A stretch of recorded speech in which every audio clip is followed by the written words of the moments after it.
एक पौराणिक मंदिर है जो मुजफ्फरपुर में कटरा में स्थित है। दरअसल इस मंदिर की महानता के बारे में जब हम बात करना शुरू करते हैं तो सबसे बड़ी बात बताएं कि इनका संबंध जो है त्रेता में भगवान राम के परिवार से भी है, भगवान राम से भी है।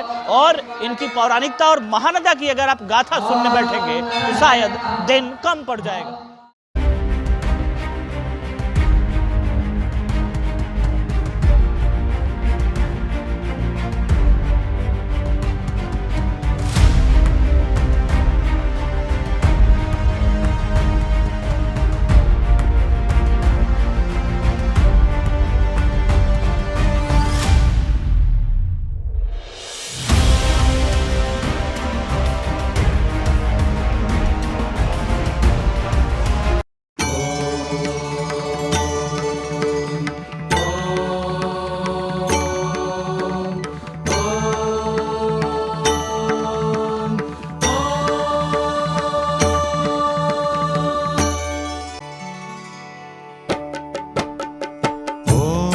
ऐं ह्रीं क्लीं चामुंडायै विच्चे। नमस्कार, न्यूज एक्सप्रेस इंडिया देखना शुरू कर चुके हैं आप और मैं हूं आपके साथ प्रिंस राज। इस वक्त मैं मुजफ्फरपुर के कटरा में हूं और मैं आपको दिखाता हूं कटरा में जो है ये मंदिर है और इस मंदिर को मां चामुंडा देवी मंदिर के नाम से जाना जाता है। दरअसल यह स्थान ऐतिहासिक है, पौराणिक है और इतिहास में इस मंदिर को लेकर बहुत सारी घटनाओं का जिक्र है ऐसी कुछ चीज़ों का जिनको आप सुनेंगे तो आपको लगेगा कि शायद इस जगह की महानता कितनी बड़ी रही होगी। आकार देखकर शायद आप समझ सकते हैं कि इस मंदिर का जितना विकास होना चाहिए था शायद आज उतना विकास नहीं हो पाया है। लेकिन भला हो यहाँ की स्थानीय समिति का, जिन लोगों ने अपने स्तर पे इस मंदिर को विकसित करने का बीड़ा उठाया है और इस मंदिर का जो नवनिर्माण आप देख रहे हैं, इस मंदिर का जो विकास आप देख रहे हैं, ये इन्हीं कुछ जो कोशिश है उसके परिणाम के रूप में आपको दिखेगा। सबसे पहले हम मंदिर में आपको दर्शन करवाते हैं और माता के उस विग्रह का दर्शन करवाते हैं, माता के उस पिंड का दर्शन करवाते हैं जिस पिंड को लेकर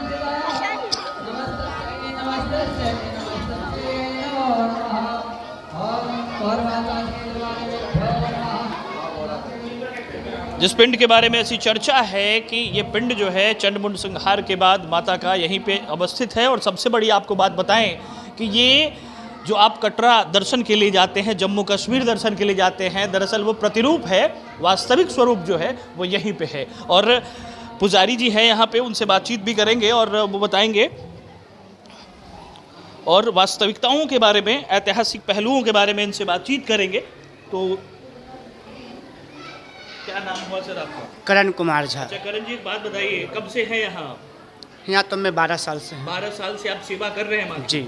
माँ के बारे में बहुत सारी ऐसी परिकल्पनाओं का बाजार है, कहानियों की बात होती है और सच्चाई कहीं ना कहीं कहानियों में है। जी। आप बताइए जरा कि वास्तविकता क्या है, स्वरूप क्या है? स्वरूप माता को यहाँ कहानी है, जो भी भक्त श्रद्धा पूर्वक माँ से जो भी मन से मांगते हैं जी। उनको माँ अवश्य रूप से पूर्ण करते हैं। अच्छा, माता का पिंड स्वरूप है यहाँ पे? जी, पिंड स्वरूप है। जी। और पिंड स्वरूप के पीछे की कहानी क्या है? अब क्या कहानी है तो हम लोग के जन्म से भी पहले की बात है, पिंड आपने है। जो सुना है, जो आपको जी जानकारी जी, है, पूर्वजों उसके लोग बारे में जो बताए हैं उस जानकारी से हम लोग भी आपको बता रहे हैं, श्रद्धालुओं को बता रहे हैं। पिंड बहुत दिन से पुराना इतिहास ही है। राजा जनक की कुल देवी हैं।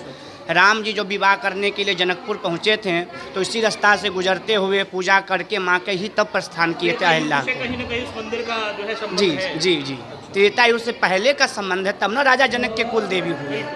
जी।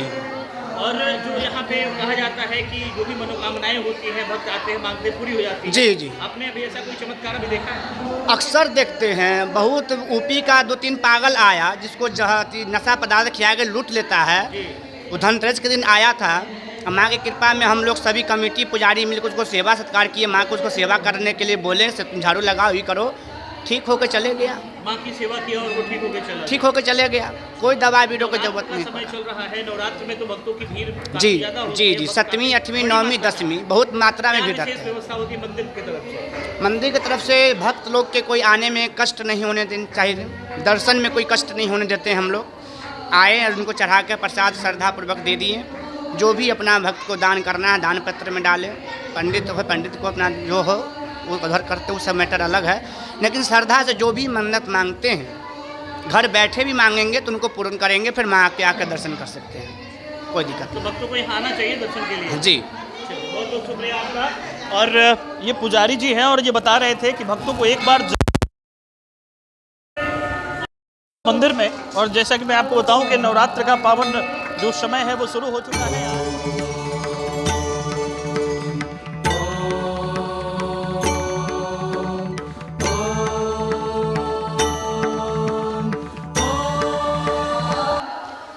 तो जैसा कि आपने सुना, जो मंदिर के पुजारी हैं वो बता रहे थे कि किस तरीके से यहाँ पे ऐतिहासिक पहलू जो है उसके बारे में उन्होंने, ऐतिहासिक पहलुओं के बारे में उन्होंने जानकारी दी है। और उन्होंने बताया है कि राजा जनक, माँ सीता के जो पिता हैं राजा जनक, उनके भाई जो है उनकी कुल देवी हैं। और सबसे बड़ी बात कि यहाँ पे जो पूजा होता है एक लंबे समय से, त्रेता में भगवान राम का संबंध इस मंदिर से रहा है। राम जब विवाह के लिए मिथिला जा रहे थे तो वो इसी रास्ते से होकर जा रहे थे, और कहीं ना कहीं जो उद्धार वाली बात रामायण में आती है, भगवान राम के द्वारा जिन लोगों का उद्धार किया गया, वो रास्ता भी यहाँ से महज कुछ किलोमीटर दूरी पे है। तो आप समझ सकते हैं इस कहानी की वास्तविकता के लिए कहीं ना कहीं ये जो पहलू हैं उसको जब आप जोड़ने का प्रयास करेंगे तो आपको वास्तविक चीज़ें मिलेगी।